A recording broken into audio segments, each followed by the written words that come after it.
So you were one of the founders, the two founders of ChatGPT and OpenAI, and you had a disagreement, and it was founded as a charity, and it was your idea Yes. that you wanted to make sure that freedom of speech and all the things that you deem important for good lives on our planet were followed, safety.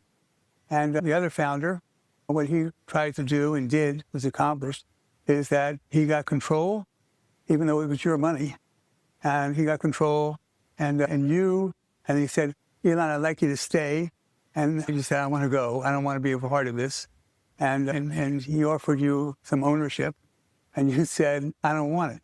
And so here you walk away from an ownership of ChatGPT. So you're obviously not doing all this stuff for money. If it were only about money, you would have never left with something that's worth $500 billion by itself.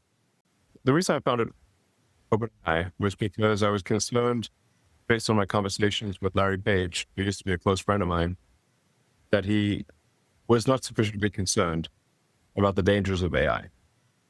This really came to a head when, at my birthday party, he, in front of a large group of people, called me a speciesist for favoring humanity over computers. That's troubling. It's like, Larry, what side are you on?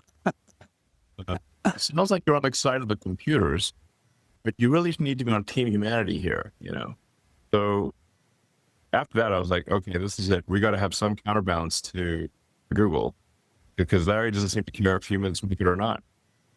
So I thought, what's the opposite of Google? It would be an open source nonprofit.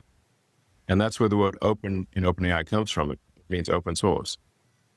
And I provided all the money, like whatever the Series A, B, C rounds, and recruited the key people like Ilya Sutskever, and taught them everything I know.